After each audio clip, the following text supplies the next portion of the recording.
Coming up on MacBreak Weekly, I have shut out our regular other co-hosts, taken over the Twit Cottage, and assembled a group of my friends to talk about Chrome OS from Google, what it means for the iPad, Google's attempt to crush Apple with a new bookstore, what happens for the next version of the Mac OS. Are we going to be going Mac OS 11 or Mac OS 10 point whatever?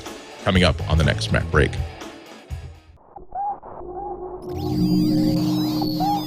Netcasts you love. From people you trust. This is Twit. Bandwidth for MacBreak Weekly is provided by Cachefly at CACHEFLY.com.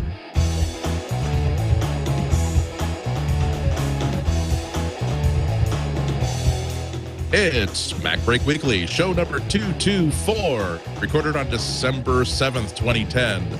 The show is entitled, We're Running Out of Cats.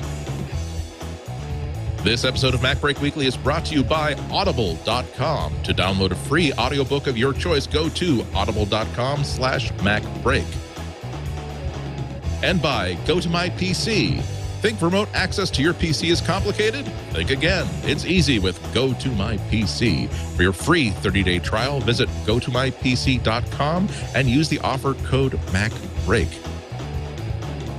And by Squarespace.com. The fast and easy way to publish a high-quality website or blog. For a free trial and 10% off for the lifetime of your new account, go to squarespace.com and use the offer code MacBreak. It's time, once again, for MacBreak Weekly. This is the special Amazing Race edition. Just like the Amazing Race always gets delayed by NFL football, we have been delayed by the Chrome OS announcement, which was certainly worth everybody staying up an extra hour and 15 minutes for. It's middle of the afternoon here in the East Coast. We're not used to being up this early. I've got a lot of really great people with me today. Unfortunately, Leo is elsewhere.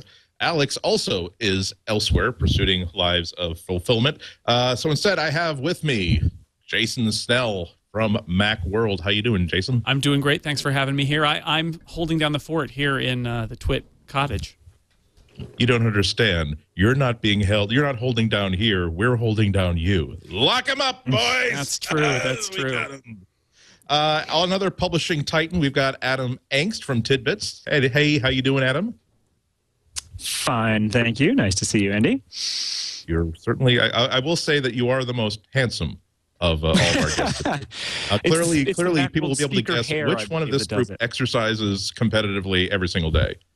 Ooh, well, if I don't fall asleep during the show, that'll be good, given what I just ran today. So, excellent. You also have the headset that makes you look the most like a 1992 CBS sports commentator. So you got that going for you. Well, okay, Frank, also, let's talk we've got about two this. really, really great developers on our side here. Dave Nanian. Dave, how are you doing? Doing well, Andy. Thanks for having me here. Yes, he's and Rich Seigel of Bare Bones. Rich, going Andy, from his cave. Thanks for having me. I just want to say I'm a little miffed with Google for causing us delay. I had a cut and color scheduled for 3 o'clock, and I had to push it off. So I'm not thrilled about that. But otherwise, yes, thank you for having me. It's great to be here. Great to see my esteemed colleagues, especially you, Dave. It looked like you got a cut and color, but you were so busy you didn't tell them to stop. Okay, I was also going to go with how's the weather there 8 feet from the sun, but we've got a lot to get through. Yeah, sorry about that. It will be snowing there in about a day, so I can guarantee that. We'd like to introduce you to your co-host, too. Clear. I'm sorry? Rich, would you also like to introduce us to your co-host? Your Kathy Lee, as it were.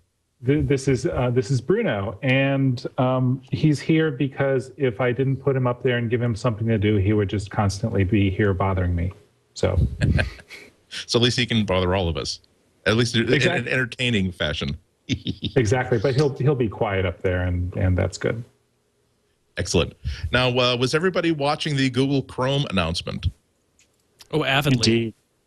Yeah, it looks at the pretty very end interesting. of It was a typical like Google announcement in which they're willing to tell you how proud they are of every single electron in the system and where they placed it. Not so much on how people are going to be excited about actually using it. The bullet points are that for today, Google Chrome and any WebKit browser with the right extension will have access to the Google Chrome store and get access to a brand new, more sophisticated collection of web-based apps. In the middle of next year, we're going to start seeing Chrome OS notebooks, which look just like traditional notebooks, full screen, like 12-inch notebooks, but are extremely thin clients that can run these web apps just from wherever they are. Hopefully, they won't cost a lot of money. Interestingly, they seem to physically they look exactly like a normal notebook. We're expecting not quite, Andy. Remember, no caps lock key. No caps lock. No caps lock key, which means that nobody on World of Warcraft message boards will be able to use it. So Adam, what do you think about all of this? Adam, what did you think about all of this? I mean, I'm interested to see. Honestly, the whole thin client thing has been talked about for so long, but I think we actually are getting close to the point where it could happen. I use Gmail, I use Google Docs a lot, and they work pretty darn well. That when I'm not trying to do a big document or something really complicated, that's Google Docs is really what we need, and the collaboration, particularly now that they built in the Etherpad stuff, so you can be real time, works pretty well. And a lot more of what we do in the modern world is collaborative than it used to be. So for a lot of situations, I can see a Chrome device being what a lot of work groups need, and if they can somehow keep Facebook off it, then probably productivity will just skyrocket. Jason, what did you think? My problem with it seemed to be that it seems like a really interesting one-window interface, but I don't know if it's going to really appeal to users.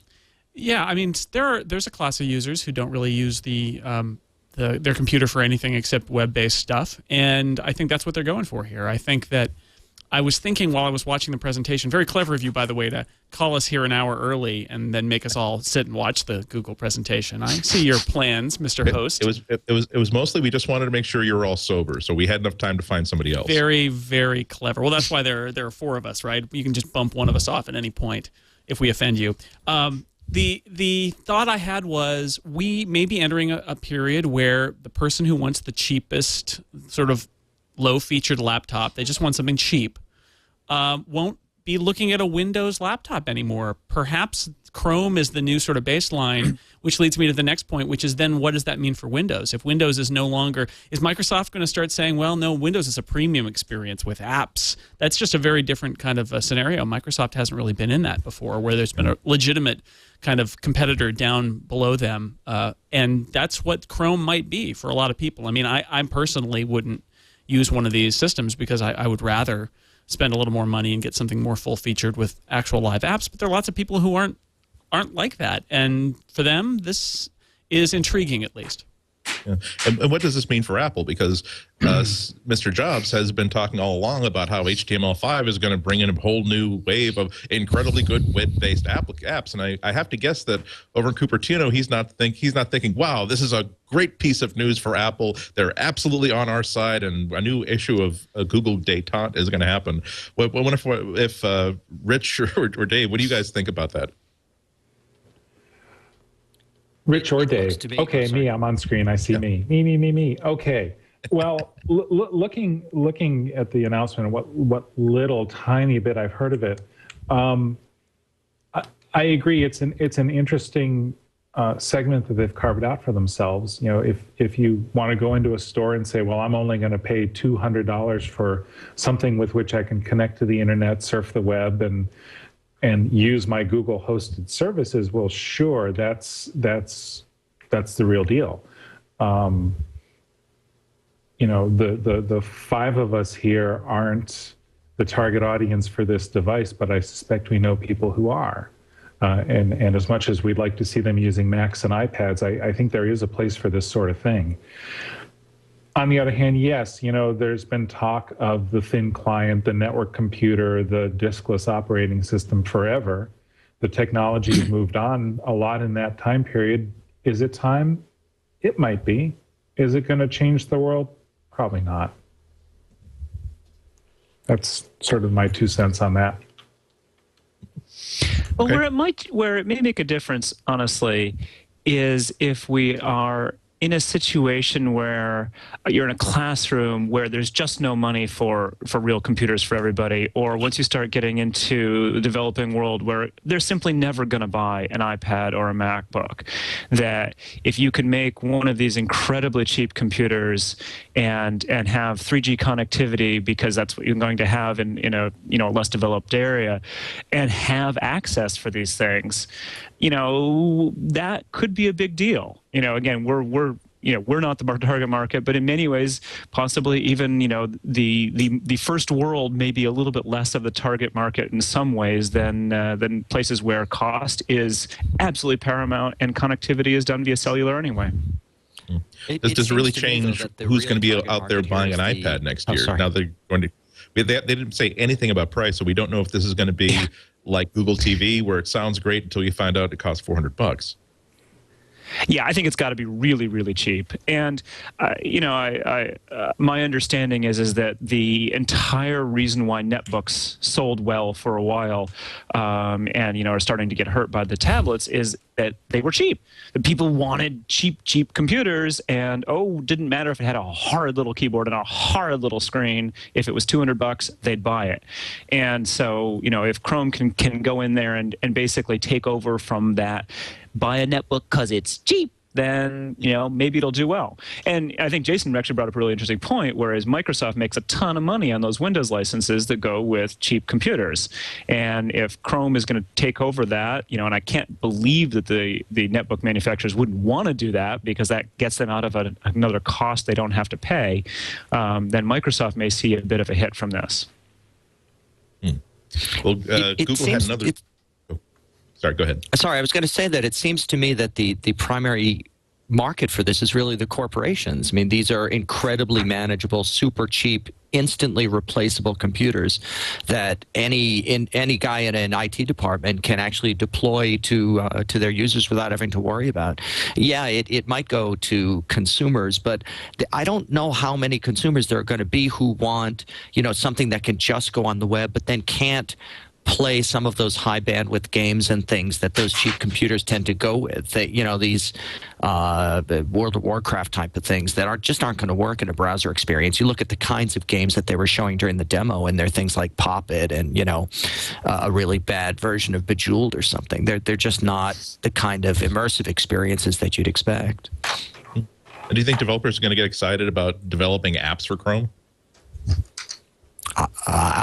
Certain developers, certainly. I mean, if it's a money-making opportunity, a lot of people are going to get excited about it. But it's a very, very limited environment. I mean, you don't see a lot of people developing easily deployable Flash apps for the general public, except in small markets, whereas you see a lot of people building Android or iOS apps where you're able to provide them with a really great experience. In fact, look at what they just announced with Android 2.3, with lots more hardware access, lots more ability to generate excellent games and great graphics and things like that. Whereas that's not at all where they're going with Chrome. I think really Chrome is for a very specific market, and that market, as far as I'm concerned, is corporations and road warriors on the go with those corporations who can access their websites and their Citrix apps and things like that on the road. Yeah, that definitely occurred to me that just like the BlackBerry isn't a really great consumer phone, but it's a great phone as a kind that a company buys 500 of and they just issue them because they're so easy to maintain, that maybe this will be the sort of way that Google Chrome notebooks go out, because they auto-update, they have no storage, so maybe there's less of a security risk. Maybe there'll be a day when people have to commute into work with 3 different computers, their iPad, their actual notebook for buying all their eBay purchases, and then their state-issued notebook.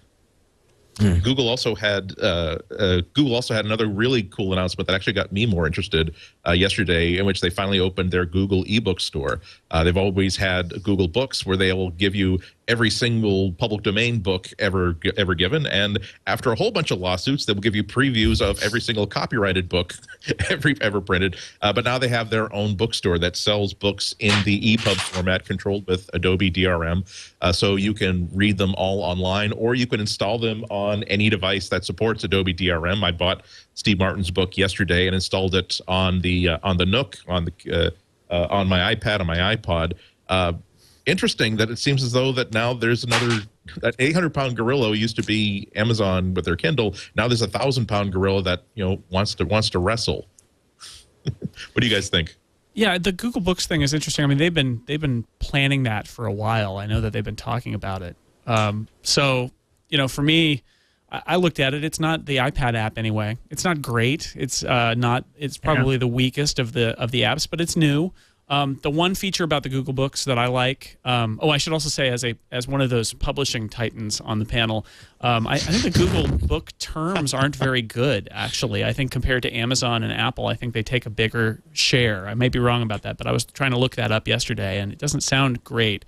What I do like about it is that they seem to be able to embed both a physical version of the book as well as this essentially EPUB. It's like a plain text, marked up text version of the book. And those EPUB versions are really great, especially if you're on a little device like a phone, because you can reflow the text and it's not like a page, like a PDF that you have to scan around. But if you're on a tablet, especially the iPad, that experience of the original book can actually be really beautiful and really rich. And if for the books that offer both, you can actually toggle back and forth. And right now, the examples that they have, like I got Great Expectations, it actually has the EPUB version, and then you can flip over and see a scan of like a 19th century edition of Great Expectations, which is a little bit weird. But if you imagine that with a hardcover book today, and on your iPad you could read it, and it uses the typeface and the chapter breaks and the line breaks and all of this nice stuff that's in the hardcover version, and then you flip over to your iPhone and you can just read the plain text of it until you get back there. That's kind of compelling and new. They didn't make a big deal out of it, but that's the one thing that I took away and said, that's interesting. Yeah. That's the standard thing that they've been doing with all their public domain stuff. I think it's mostly so that if the OCR screws up, you can at least see, okay, I don't think the character's name is Mr. Bixel Flipped. Let's see what the actual page looks like. One thing that I was kind of curious about is that when I bought Steve Martin's book on the Kindle, I bought it on Google eBooks, I bought it on another platform just to compare. And on the Google eBooks version, they deleted all of the really good formatting. It's an interesting book in that he has reproductions of oil paintings like in the middle of a page. Usually they're marked up with links so you can learn more about it. That was there in the Barnes & Noble edition, but it wasn't in the Google ebook edition. So I don't know if they're kind of cheapening out for people. I don't know. Does the world really need yet another ebook store? I mean, I guess it'll all shake out. But that was my only real hesitation with that announcement. It's like, boy, it's another store. At least Google's trying to be broad with it and get it on every platform possible. But it is yet another. So it's like Amazon or Apple or Google or Barnes & Noble. And it's a lot. They have to compete with something other than price, because right now everybody's using the publisher prices, so there's no difference at all. And so they're trying to do it on features. And I don't know, Google Store and Google's Books looked like the least featured of all of them. In fact, I went over how you have to get an EPUB onto a lot of these devices with Adobe Digital Editions, and it was like 25 steps of horror to try to get it on there. It looked pretty bad. Now you know what my life is like. Yeah, no kidding. No, seriously, we're getting all of these sites, and it is getting to be really, really hard to get your books on them. That, yes, if you're a big publisher, probably you have the resources to do a huge amount of work that's necessary. But for smaller publishers, I think it's going to be a real problem. One thing that many smaller publishers are doing is working with O'Reilly Media, who will handle a lot of the reformatting and dealing with the content management systems in all these different places, because it's just tough. Every one of them is different. We've had a lot of our books in Google Books, then Google Editions, and they're showing up in Google eBooks, but they all seem to be old ones. And I have to say that it was a kind of a rough experience, honestly, that we'd upload a PDF and it would appear 3 months later the feedback loop was insane. And, and at some point I just said, this is too much work. And their support person said, oh, I'll do it for you. Great. I sent her books. It took her like a month to be able to get it with 3 or 4 different tries. Things never worked. So, from behind the scenes, it's held together with spit and baler twine. Not that the iBookstore is all that much better, but what we see as consumers is a whole lot different from what our publishers are being exposed to. The tools are clumsy and crude, and every one of them is different. So it's not a great situation for publishers, and I think we'll be seeing a lot of books in these places, but I honestly don't think it will be making a huge difference in publishers' businesses for quite some time. Okay. Yeah, and I downloaded it. I think we can all agree. We got to go to commercial soon, but we all agree that the actual reading experience isn't quite as good on the iPad and the iPhone as on the Kindle app or the iBooks app. It's readable, but I'm not sure if it would be my preferred way of tickling this book. Any final comments about that? No, I think you're right. I think it's a 1.0 product, and you'll give them a chance, but I'm not entirely convinced that Google is going to provide the best book reading experience app. And somebody in the chat room mentioned that me complaining about all these different stores is like saying, why don't we have to have more than Target, right? But that's not the issue. The issue is if I buy a book over here and a book over there and a book over there, some of them are compatible, some of them are not. On my iPad, do I really want to have 5 different book reading apps, and some of my books are here and some of them are there? That's the frustration with having all these different bookstores, and I imagine it'll shake out, and either some of them will just die out, or the different editions will become more interoperable. I know that Google's using Adobe Digital Editions, so it's got some compatibility with some of the e-readers, and it's early days. It's going to be messy for a while. Right now, if I had to choose, I actually buy most of my ebooks on the Kindle store. 1, because I have a Kindle, and 2, because I think the Kindle app for the iPad is the best of the reader apps, although it's certainly debatable, and that iBooks is good, and I think the Barnes & Noble app is actually okay, too. Yeah. The other thing to keep in mind with these reader apps is there's not that much place to go. That thought, we're going to have to go to a commercial to one of our fine sponsors that keeps us all so well entertained. I'm sure all of you here on the show today enjoyed the buffet and the green room table. Hope the sushi is a little bit off, but other than that, the rolls are actually quite excellent. So let's go turn over to Leo for a sec with a message from Go to My PC. I do want to talk a little bit about our friends at Citrix, who make a great product called Go to My PC, and they really are at great pains to let you know that it works on Macs. In fact, you could try it free right now for 30 days on your Mac if you go to gotomypc.com. Use the offer code MacBreak. You can also try it free on Windows. It works on both. In fact, it's a great way to go cross-platform.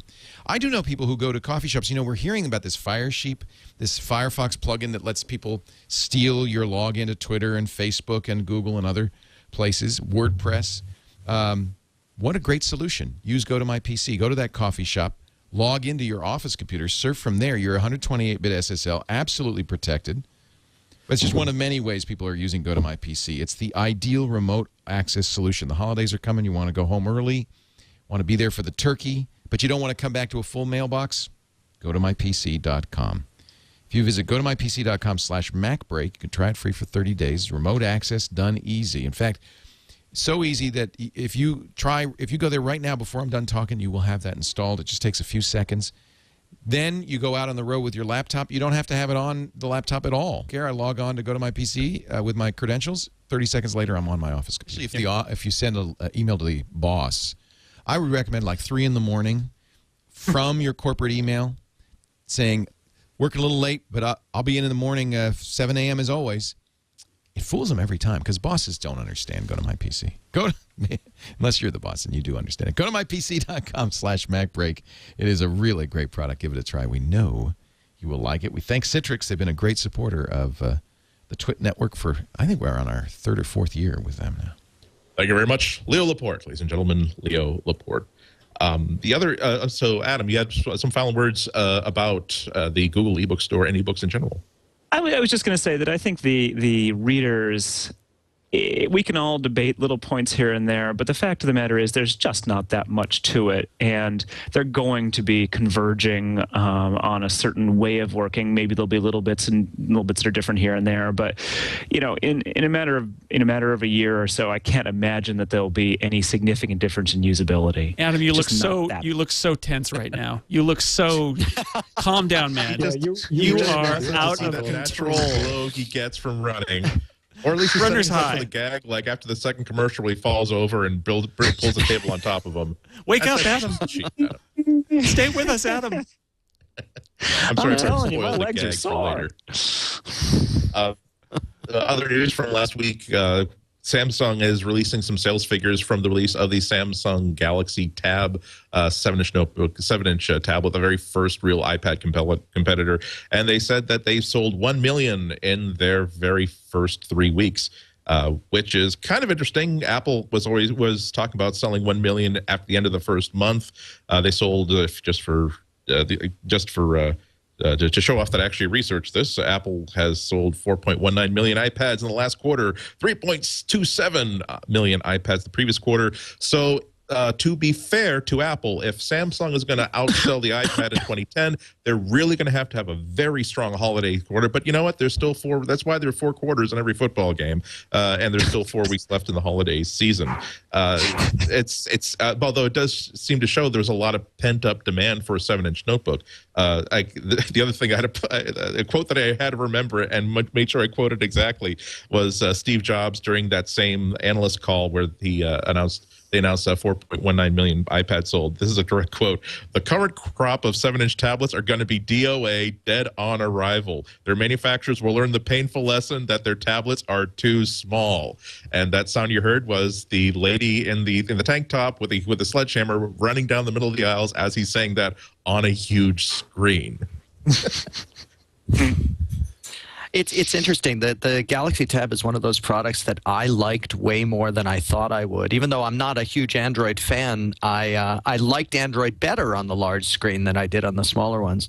And I like the fact that it acted as a book reader much better than I think the iPad does, just because I could hold it and I could walk with it and not feel like it was carrying a large device. So yeah. It's better than I thought it would be, which isn't to say it's great. It's just not terrible. The lightness is really a good thing about it, and it is sort of Kindle-like almost. Although I don't know if you've tried the Nook Color, Dave. I know that Andy's got one with him right now. The Nook Color is also that same kind of form factor, and it's an older version of Android, and it's been really customized. But it points out something, which is the Nook Color's price is way cheaper than the Galaxy Tab, because the Galaxy Tab is really expensive unless you get it subsidized and do a contract on it. I was in an AT&T store the other day, and they had the iPad and the AT&T version of the Galaxy Tab next to each other, and it's little device, big device, and the Galaxy Tab is like $40 more or something like that. I mean, it's not cheap, whereas the Nook Color is more in the ballpark, I feel like, in terms of price and that nice ebook reader size. Absolutely agreed. I don't know why they made the Galaxy Tab cost quite as much as it does. Well, I mean, I do know because they can't hit their price targets, but it's outrageously expensive. Someone was asking me the other day whether they should get one, and the answer from my perspective was absolutely not. Oh, if it cost like an iPod Touch, it would be different.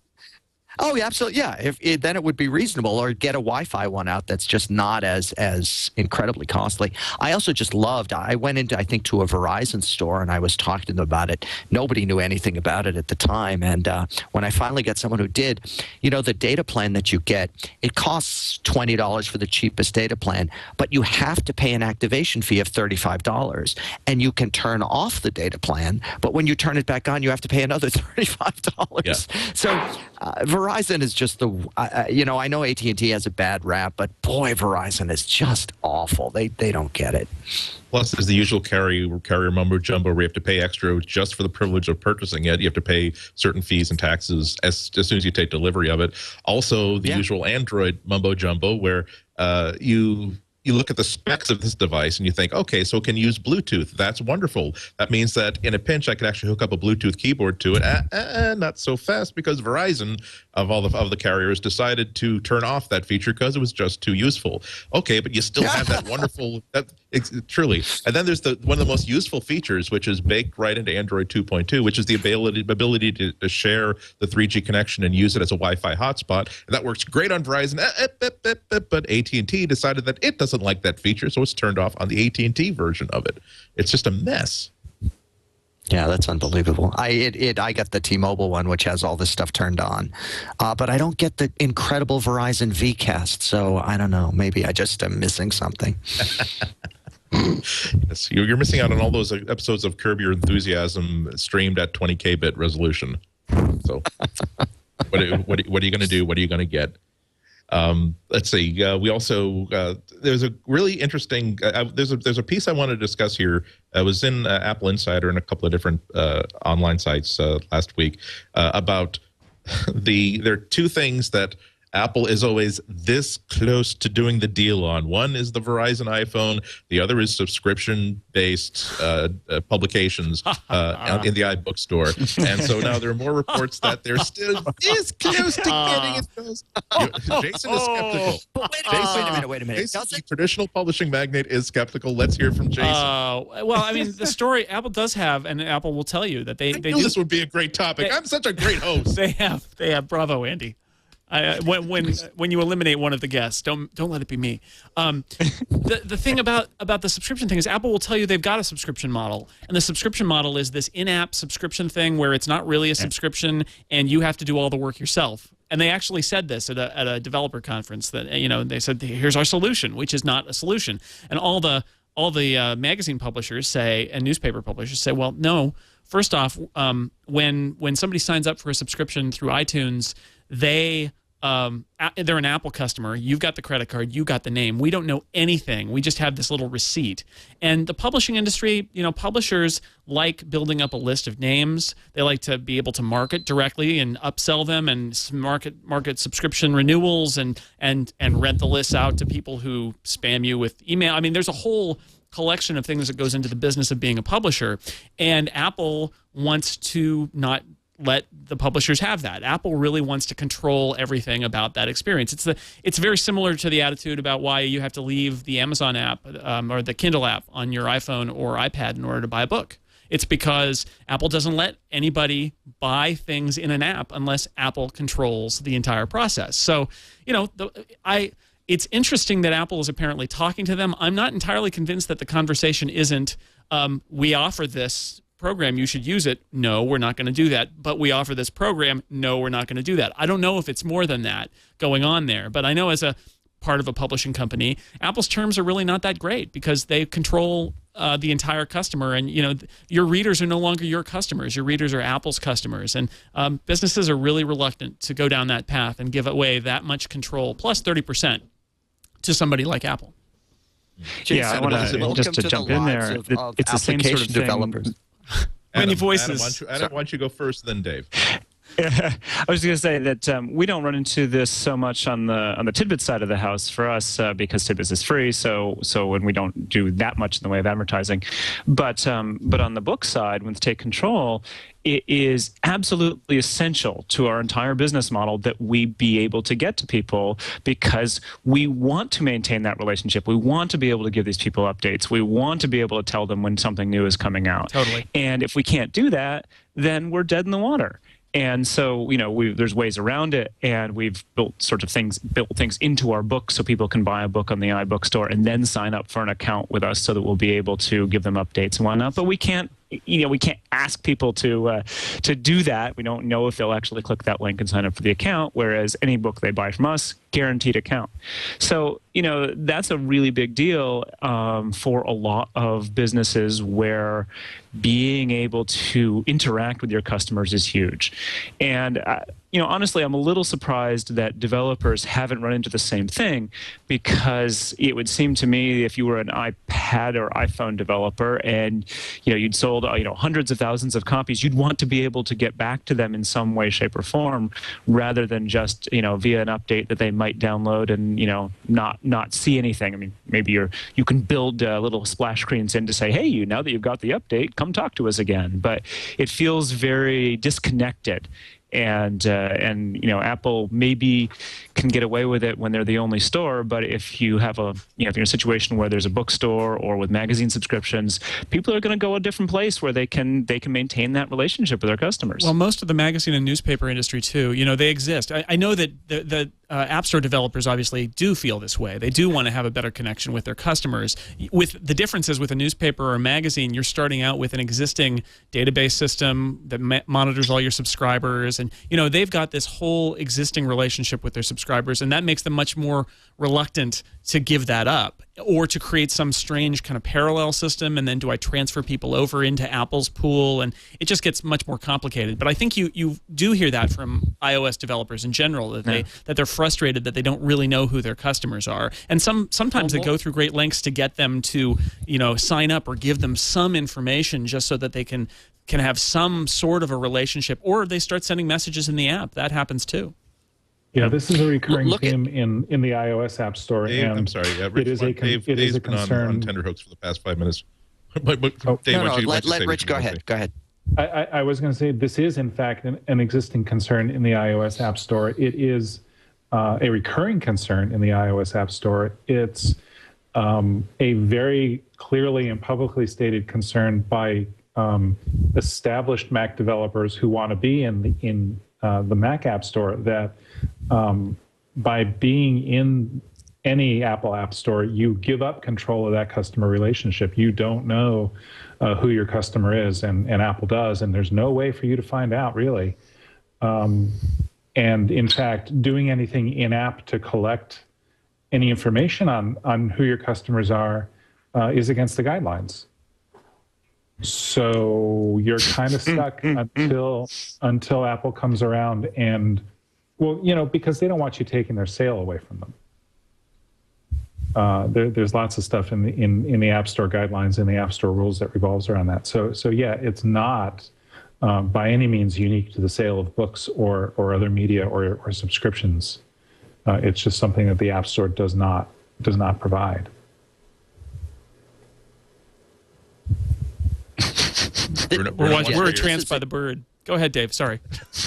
No, I was just going to say that Rich just basically made the point I was going to make, is that this is what I've been complaining about both the App Store on the iPhone and the iPad and the new Mac App Store. It really...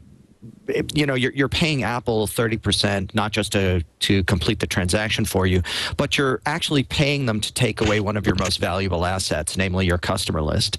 And obviously this hurts publishers, and it's interesting now to see that as writers and people who work for magazines who may push the benefits of the app stores as from a user's perspective, they're now sort of seeing it from the side of the application developer, where you're seeing that you're completely screwed when you get disconnected from the customer. Oh, the shoe is on the other foot now. It really is. On the other it's foot, really yeah. amazing. And it's a terrible thing to try to manage this. But no, there's another part to it, which is that, the Wall Street Journal manages this, and I know they're building their own system to do it, but well before Apple provided that, the Wall Street Journal, you sign up, you get a subscription, the subscription's with them, and their application downloads new issues automatically. So, yeah, you do have to build it yourself, yes. but... It can be done.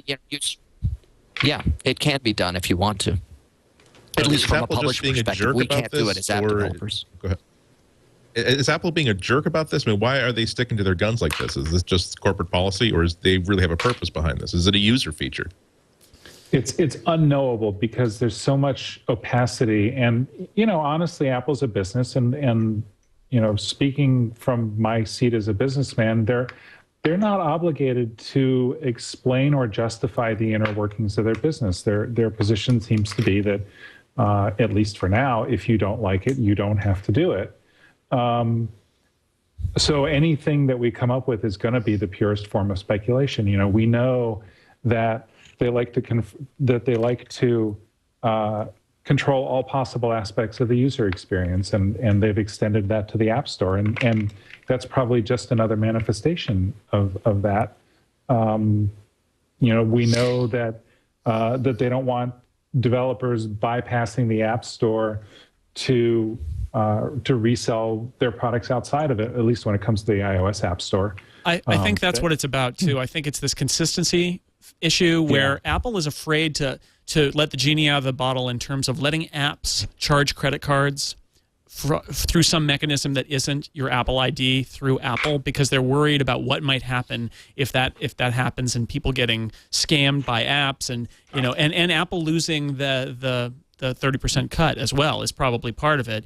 But this is the thing, is that publishers want to be able to do that, and Apple doesn't want to do that. And publishers, we're at a bit of an impasse here. And the other part of it is the Apple ID is tantalizing for everybody, including publishers, because it's so easy to buy things with your iTunes password instead of having to go out to a website and put in your credit card information. And so there's also that balance of like, well, I don't really want to give Apple my information, but it makes it so easy for people to buy my stuff if I do use Apple's system.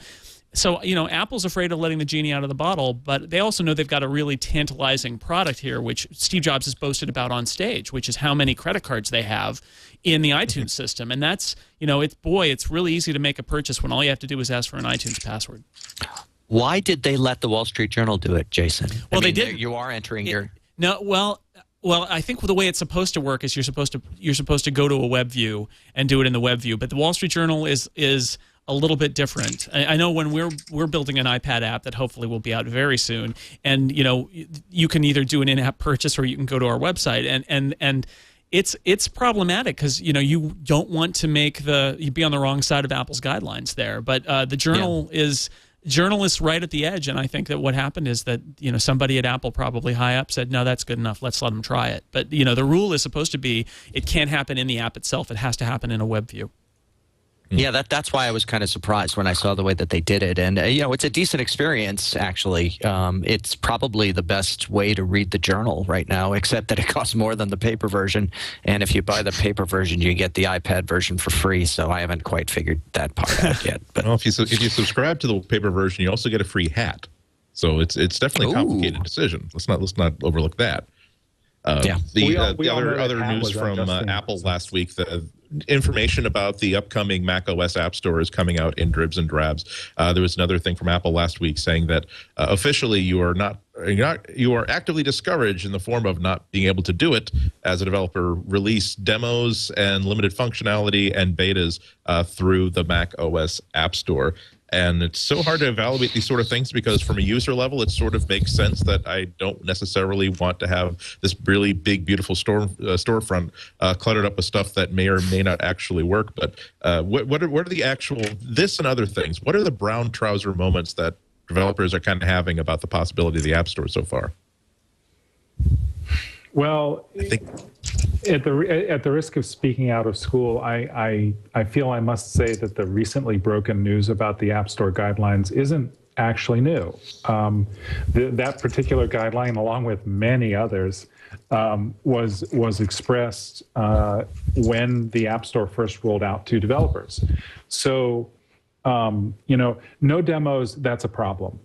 It would really be great if it were possible to do demos with in-app purchase, and right now it really isn't. You ship what you sell what you ship. So on the other hand, we are used to doing a demo version, and if folks want a demo version, they can go to our website and pick one up. There's no problem with that. And when they're ready to buy, they can buy from the App Store if that's what they would prefer to do. The other thing is, there's some exploration with some developers I've spoken with into shipping light versions of their apps or free versions of their apps that don't do as much as the paid one. So that's one possibility. Betas, that's understandable too. You want to ship what you're shipping, not something that's not ready yet. So I think some of it's just a formalization of common sense. The only real issue is the absence of demos, though. Dave, how's this going to affect? Like you've got your company's big product is Super Duper, my favorite backup utility for the Mac or probably any other operating system out there. But you have sort of an interesting. You've well deserved. You've saved my heart. You've saved my data at least once, and for that, multiple pizzas shall be sent your way, even when you're sick to death of having pizzas bought for you. But the thing is, you have a more different relationship with your users, because most of the time you've got that constant stream of people emailing you and saying, yeah, I use your application and I try to back up my internal hard drive onto my thumb drive that I got at the supermarket, but it stopped after 30 seconds, and I want to know how you're going to fix that. So can you really do business through an App Store model, given that you've got this really special utility? Yeah, it's an interesting problem because we do have a very close relationship to users. A gigantic amount of my time is spent helping people and coaching them through, not so much with their supermarket thumb drive, but when someone contacts us, they're typically in a moment of crisis, whether they have just lost their data or they're planning on losing their data soon. And we try to help. It's just good office automation. You schedule things that way; they don't take you by surprise. Absolutely. Today, I'm going to drop my iPhone in the toilet.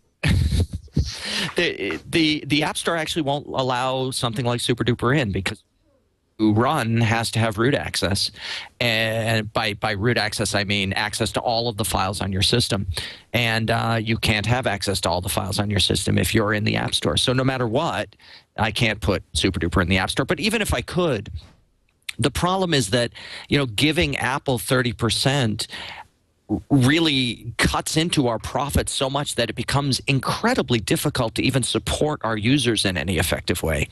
Built into the price of Super Duper is the cost of providing a lot of support to users, which we do. So it's a weird and difficult problem. Well, we got to take a break for another one of these people who keeps the juices flowing and the free buffet online. So let's go back over to Leo Laporte to tell us a little bit about our friends at Squarespace. Squarespace.com. It's the secret behind exceptional websites. As long as you're typing in URLs, type in squarespace.com.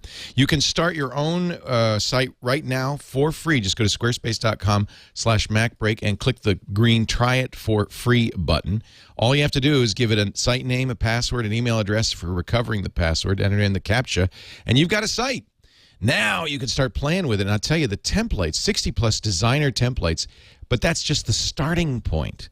Because as you design your Squarespace blog, the Ajax interface that allows you to modify the template makes it so easy. You just drag margins around, click on this, click on that. Every site looks different without any use of CSS or JavaScript. Of course, if you're a CSS junkie or a JavaScript hacker, you can do anything because it's completely compatible to that as well. So you have full control, but you don't need to have those skills to make a site that looks like a pro did it. One of the neat things is that it's all Java based, and they use a very sophisticated Java virtual server technology that guarantees you the bandwidth. You never have to worry about your site. It's robust, reliable as can be. Now, you're for hosting and the software, $12 a month. You can save 10% if you use the offer code MacBreak. That's not just for the first month or first year, but for the life of your site.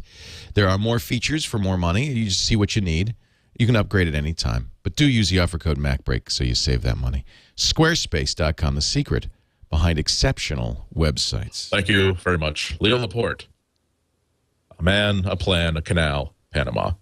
We're going to get to our picks shortly, but first, there's a question that I really want to hear all of you guys talk about, and that's the question of the next really big, really cool version of the Mac OS, because we're seeing Google really make a lot of moves into try to blur the lines between what should be mobile, what should be desktop, what is the business of Google.com.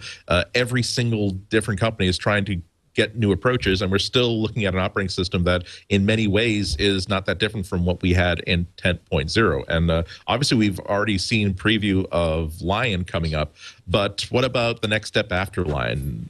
What are we going to be seeing after that? Is Apple going to go for a Mac OS 10.8, or is it time to really get committed and start working on 11.0, something that's so different from 10.0, as different from 10.0 as 10.0 was from 9.2?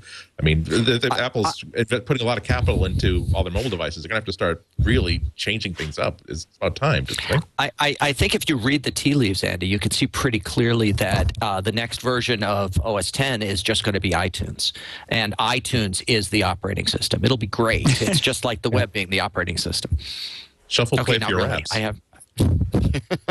I don't think it's ever going to happen. I think OS X is going to be the brand name for the Mac OS until there's no Mac anymore. I know that maybe that's a bold prediction, but I feel like there's a lot of room left in OS X. I think we might even see an OS X version 11.0, but still call it OS X. Oh, so you're suggesting a version of like a software development version of Zeno's paradox, where we become closer and closer to 11.0 without actually ever getting to it. No, I think we'll get to 11.0, and it'll be Mac OS X 11.0, and they'll just keep on rolling. Or there'll be 10.10, and that will really freak people out. But I think that people know that name, and that name is out there. And until there comes some day in the future where there's only one Apple OS and it runs everything in different modes, which might happen, but it'll be a long time from now. I just don't. I think OS X is.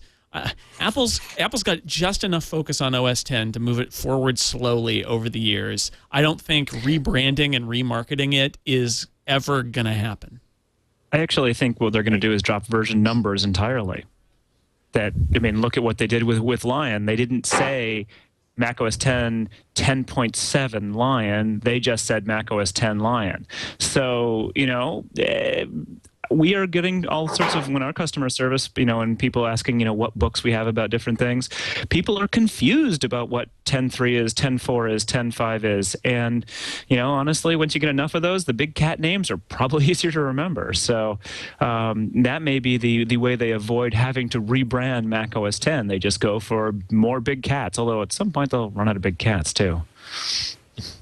Only the geeky people are going to have the cognitive dissonance of saying, well, but this is 10.9 and 10.10. That's impossible because it's a decimal system, and that would be 10.1. And but the regular users, I think Adam is right. One of the brilliant things about marketing your operating system without a number is that not having a number means you never have to say you're sorry. You can just keep on iterating for the geeks in the background, and in the foreground they're just saying, it's Ocelot, yay.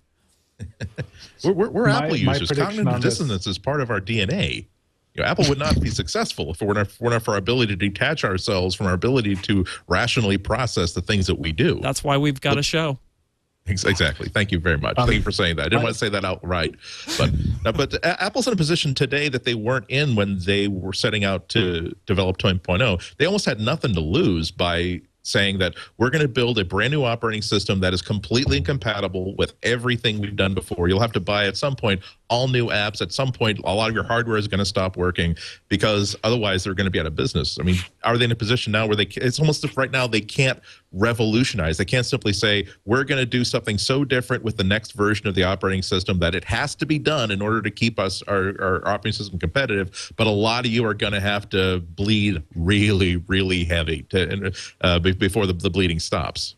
Oh, sure. They can totally do that. And, as far as branding goes, my guess is they'll drop the X at some point. It'll just be Mac OS. That solves the cognitive dissonance of calling it Mac OS 10 version 11. They could conceivably someday even drop the Mac part of it and just call it iOS because, iMac has an I in it too, right? Odds are I predict they drop the X. But yeah, I mean, they can certainly radically retool and rethink the OS. They did it once. They did it from Mac OS 9 to Mac OS 10. They've done it in a more incremental, sort of inside to out fashion over the evolution of Mac OS 10. Certainly, Snow Leopard today is radically different from the 10.0 or the 10.1 that first really gained traction. So, will it happen all at once? Possibly. I think what we'll see is, someday the internals will have evolved and the visible parts will just one day undergo some radical change. I just think it's going to become less important. I mean, we'll just start seeing more and more iOS devices that are starting to move into other segments, and slowly OS 10 will marginalize itself the way the Mac Pro has, for example. You know, it'll be for certain customers, but not for most. And no one will care that it's called OS 10. Sorry, I didn't mean to diss your Mac Pro. And I also think that the whole cognitive dissonance thing is just going to be Twitter kicking up a storm for a week, and it'll stop. Yeah, we're just going to have to filter like crazy for that week. It'll be like all the complaining about the branding of the MacBook. Right. Yeah. Exactly. Apple might, for the first time in 3 months, actually outpopulate Justin Bieber in the Twitter rankings right now. But, okay, we're going to be coming right back with our picks. Everybody have your picks lined up and ready to go. Before that, we're going to have another ad from a sponsor from our good, close personal friends at Audible. And Live ad. Yay, live ad. Live ad. You see, I've actually got the thing that I have to actually read. Although much of this comes from the heart, because if we're not for Audible, there's so many books that I would not be reading, and so many fossil fuels I would not be expending, and amortizing the lives of our children and our children's children and our children's children's children, just so that I can finish the next chapter of the Smothers Brothers book instead of actually heading home. Let's see. So essentially, remember that so many books you might want to see, fiction, nonfiction, poetry, high-falutin stuff, low-falutin stuff, interestingly paid people are going to be talking about it and reading it to you aloud, and in toners voices, in the full versions and the edited versions. It's all up to you.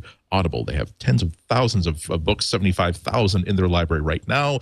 For those of you who, like myself, live alone, you like Audible because it's kind of like you have a friend with you in the house, speaking to you and assuring things, staving off the coldness of a lonely existence. For those of you with families in the house, it gives you that sort of brief respite from people who are always honking down your snorkel about one thing or another, because the narrator of your latest book doesn't judge you, doesn't really think that you're an awful person for having parked the car on the wrong side of the driveway. They just want you to be informed and entertained. There's a special deal for everybody who is listening to MacBreak. You can download a free book by going to audible.com/MacBreak to download any one of Audible's 75,000 different titles. And even if you cancel that book is yours to keep. Normally, I do a pick of the week, but we have a special guest picker here in the form of Rich. Rich, you've been reading something extremely exciting and wonderful that I heartily approve of, and now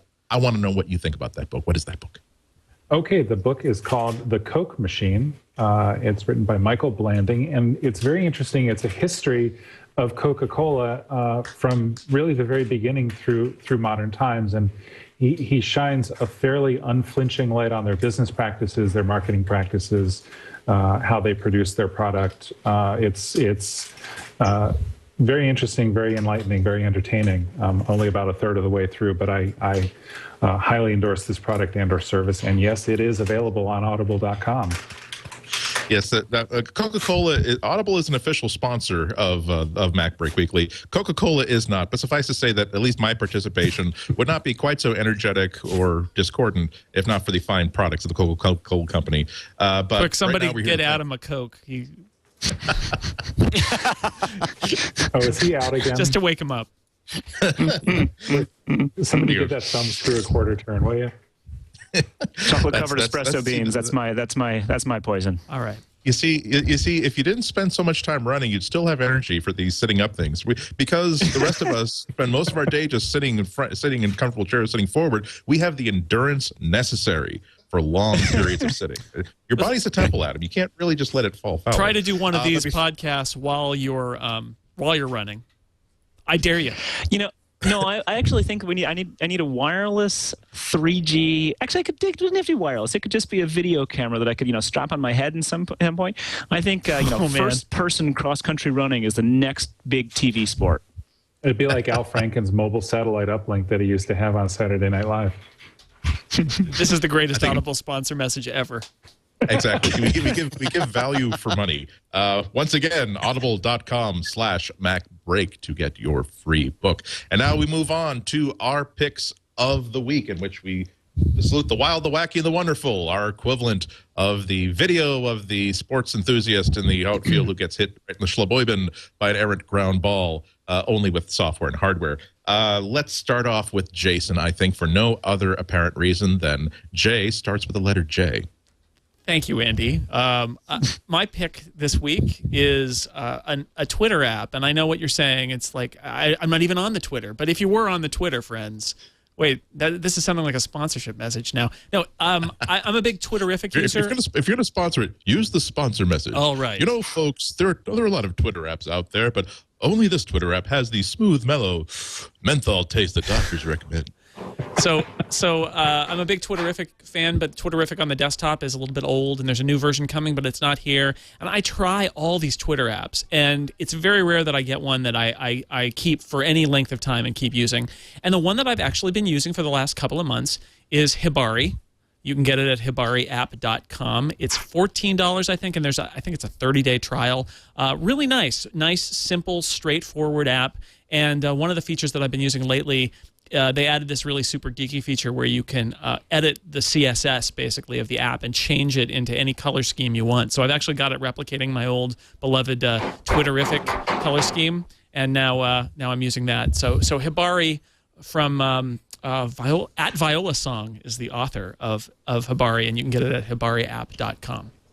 It's only about $14. I like it because it looks just like a very, very plain, as in its default skin, it looks like a very plain window. I mean, I'm still using the web app only because I really don't want people to, I don't want a developer to think that I'm leaving a Twitter lifestyle in which I'm here 12 hours a day managing Twitter. Oh yeah, I mean, that's my big problem with TweetDeck as an example, is the TweetDeck is for power users and everybody, and you fill your screen with Twitter. And it's like, I don't want Twitter, to me, and I'm a big Twitter user, is not something you fill your screen with. It's something you got kind of on the side and you check in every now and then. And Hibari is good at that. It's simple. It's got, it's missing some features that don't really bother me that much that it's missing, and it's got the features that I really want. It does native retweeting. It does conversation threading, so you can look back through a message. And so for now, that's my pick. And $14, it was worth it for me.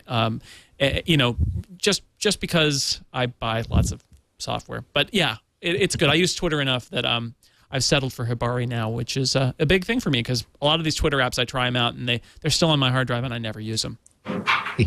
Yes, I think that now 20% of my disk space is a Twitter app that everybody awesomely thought was wonderful, but then I thought, oh, okay, so it lets me read tweets then. Okay, interesting and innovative. Adam, your pick of the week.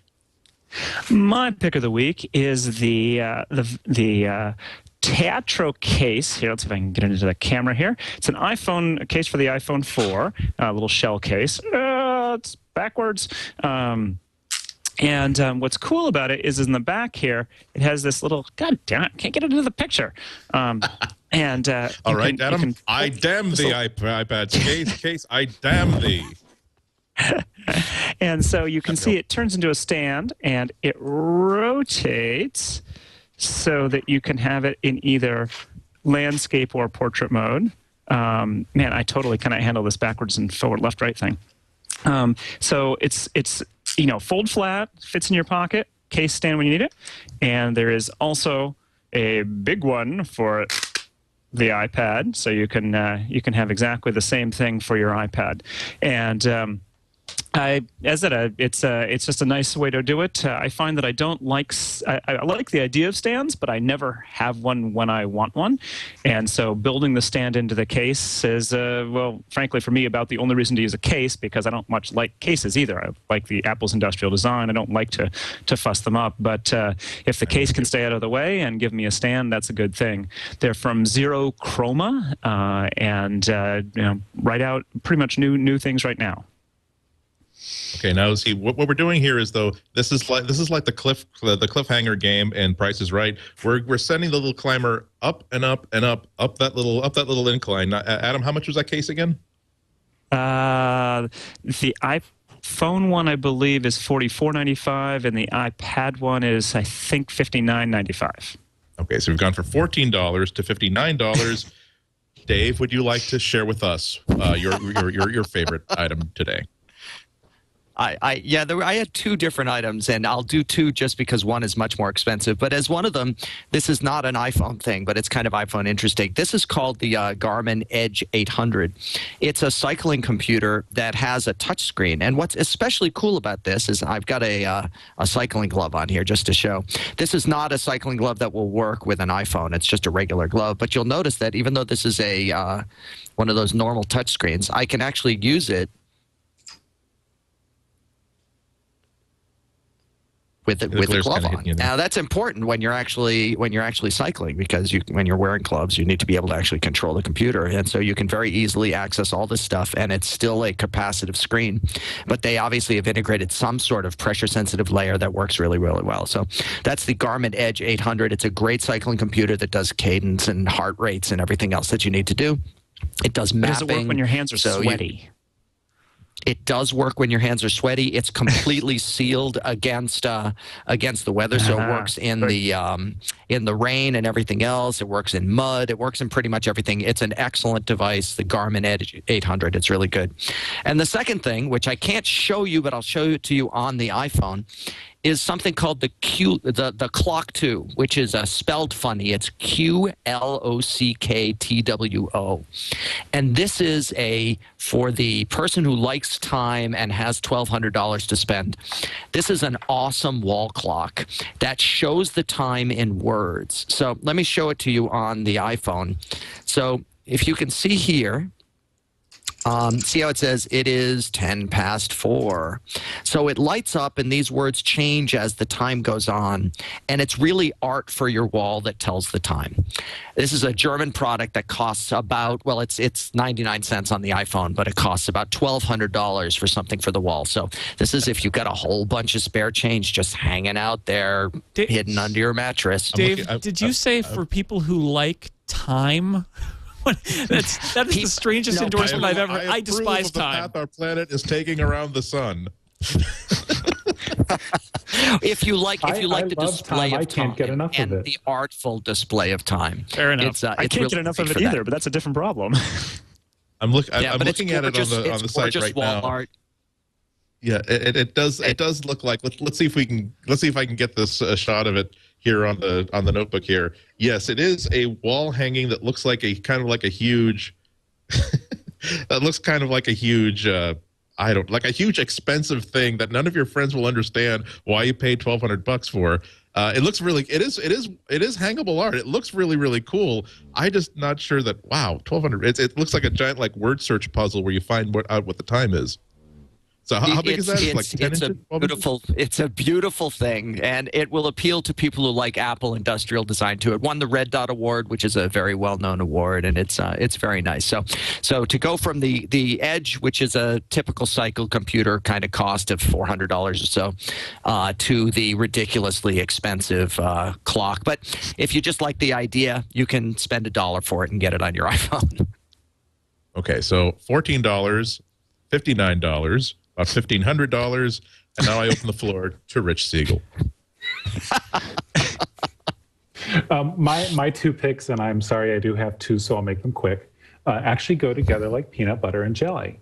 The first is the model 2010 Mac Pro. I recently took delivery of one, and I had it custom built to order with a 6-core, 3.33 gigahertz CPU.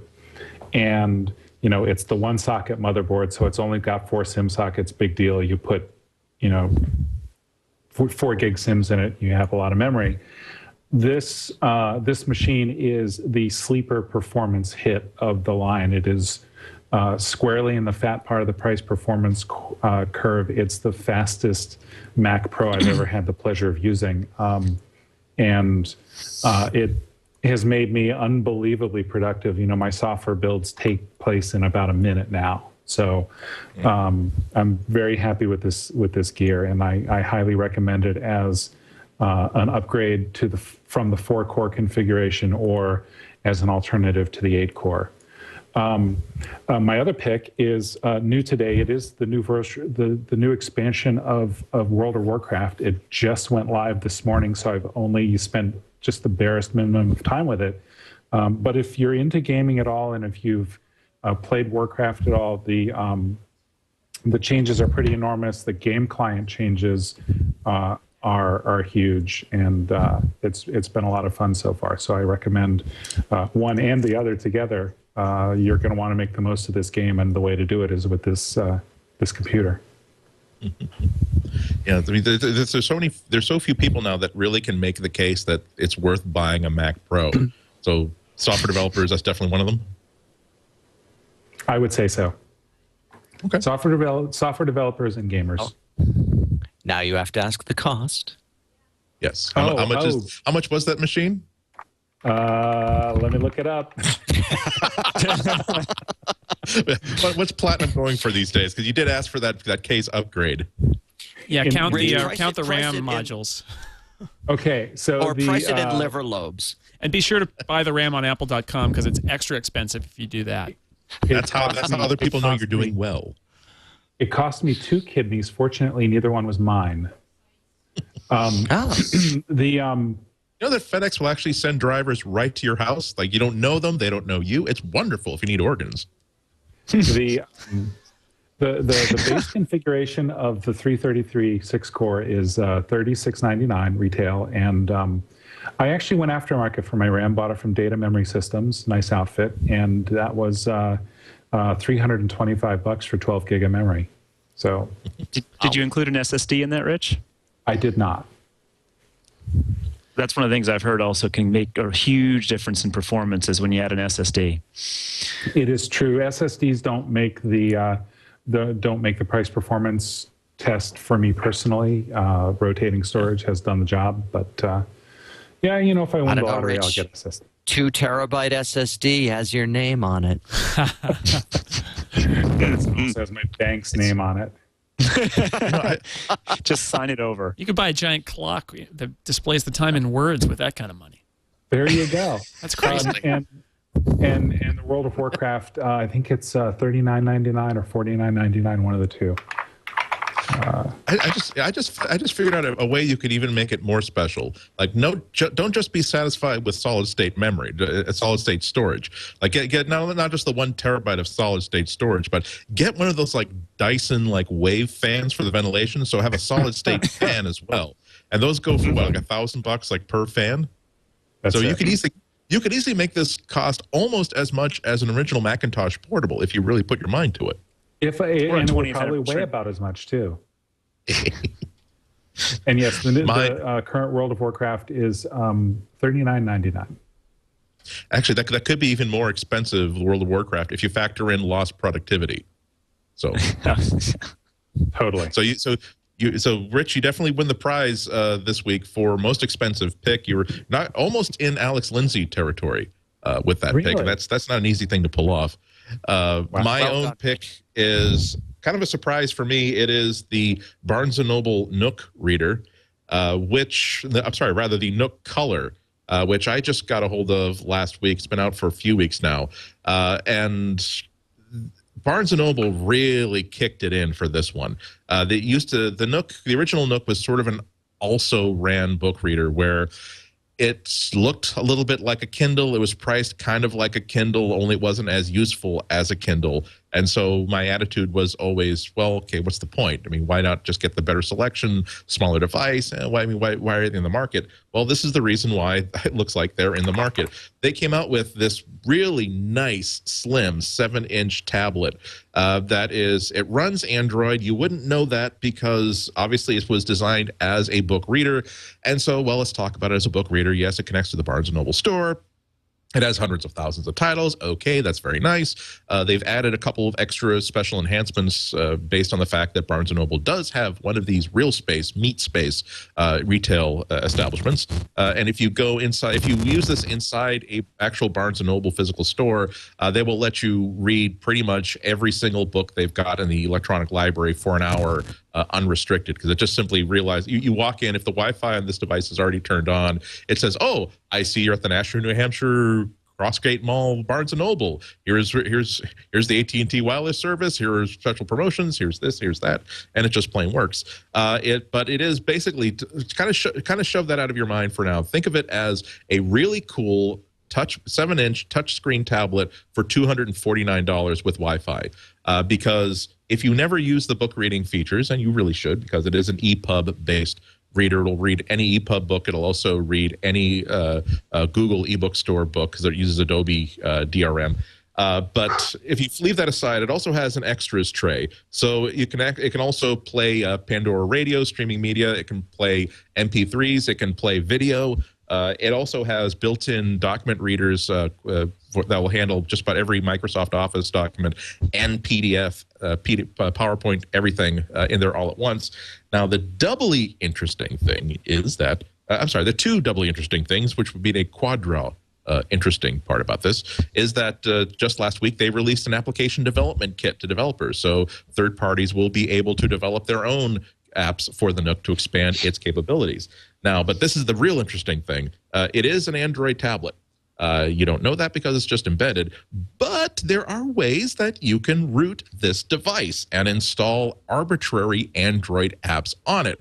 So this is a Nook from Barnes & Noble. Watch what happens. I'm in the extras draw when I tap this special button that I installed just this morning.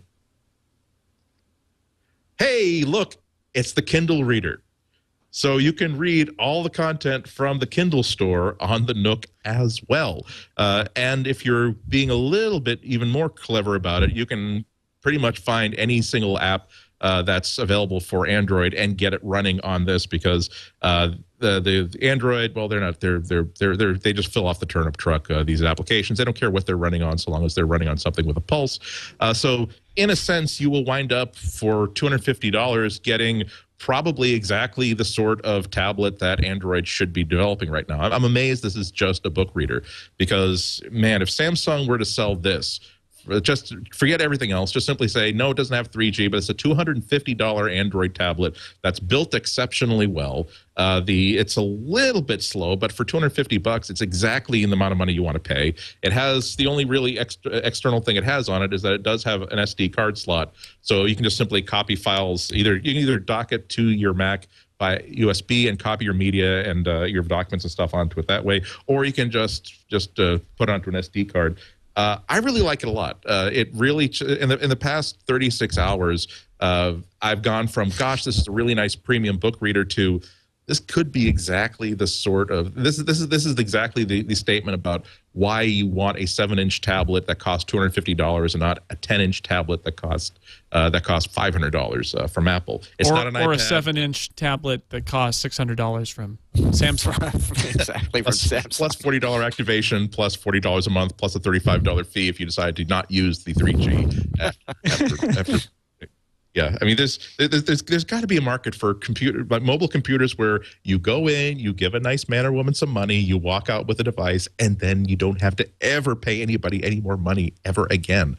It seems that even in the announcement this morning about Google Chrome, part of the announcement was that, it has 3G built in, and we have the special contract with Verizon.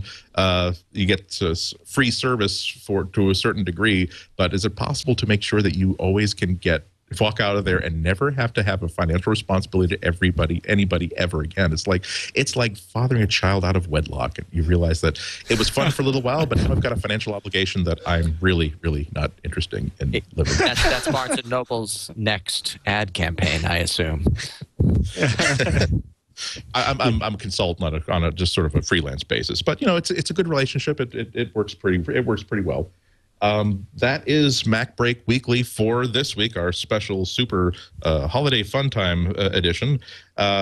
Before we go, my thanks to my super duper all-star guests, starting with the creator and Grand Poobah of Super Duper himself, Dave Nanian. His work can be found. His company is shirtpocket.com. Shirt Pocket software, shirt-pocket.com. Dave, thanks for hanging on. Thanks a lot for having me. And I did David a disservice. I was only insulting Adam for exercising regularly and being relatively fit. Yeah, really. Dave is one of those people who went to Italy not just to simply lie on a beach and eat incredibly good, fattening food, but to ride a bicycle up mountains. So, he's seen Breaking Away. He knows what he's got to do to stay alive on those roads. That's right. Tape your feet to the pedals. Not only that, but you rode up the mountain and then you had a taxi cab drive you back to the bottom again because going down the hill isn't as fun as going up the hill at 5,000 feet on a bicycle. Now you're just exaggerating it. I'm just being salty because I'm at the end of the show. I'm going to have to walk from here to that camera to turn it off, and I'm going to get a little bit winded just walking around the screen. So, but super duper fantastic backup utility. If you do not have it, you're kind of a dope, America. You can download a free trial that will actually back up your entire hard drive. You'll see exactly how well it works. Rich Seigel, our other Iron Chef of software development, who is the Grand Poobah of Bare Bones Software, maker of various sundry utilities for the home user and the developer. I use Yojimbo for a lot of my file data, random data acquisition and management. Rich, thanks so much for joining me. Thank you for having me. I appreciate it. If I may be allowed the indulgence, plug away. Absolutely, plug away. Just want to throw something out there.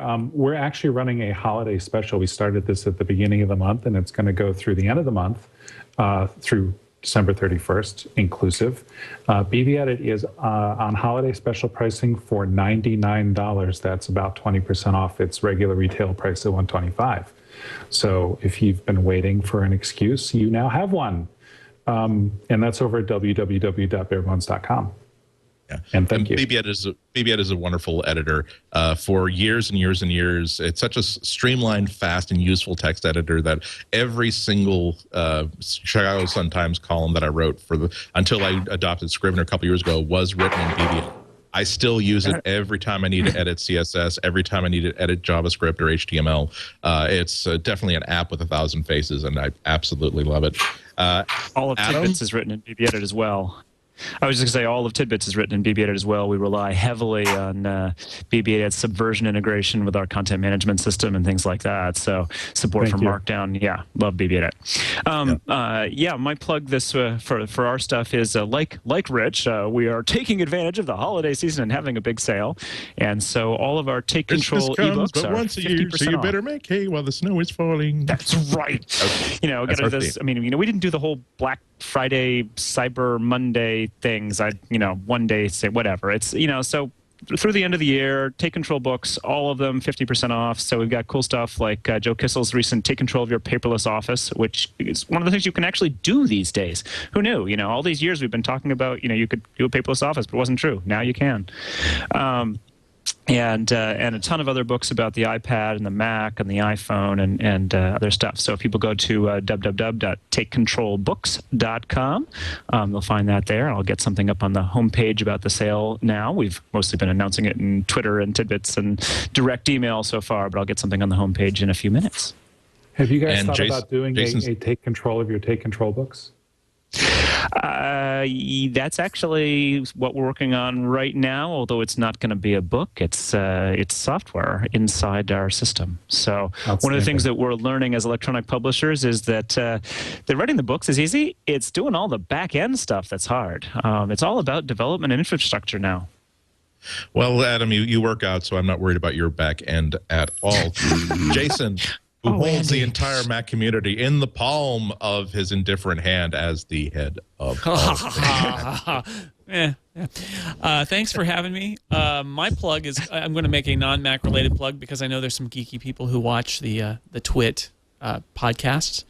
So here's my plug. It's for a new podcast that I'm doing called The Incomparable, which is about geeky topics like sci-fi and sci-fi books and movies and TV shows and other stuff like that, comic books, geeky stuff. So if you are feeling a little bit geeky, please visit us at theincomparable.com or search for The Incomparable on iTunes. And there are a lot of interesting people who may somehow be Mac related who are on that podcast, but we don't talk about Mac stuff. There's a strict no Mac stuff rule on that podcast. And it's a great podcast, so everybody should listen, no question. Endorsement right there. Thank you, Dave. Unsolicited testimonial. And once we're off mic, we'll do the solicitation. My own plugging, you can see my stuff at suntimes.com. My writing stuff, not that other things. A lot of people complain, so I don't do that anymore. But if you want to see my personal writings, I'm at cwob.com, the Celestial Waste of Bandwidth.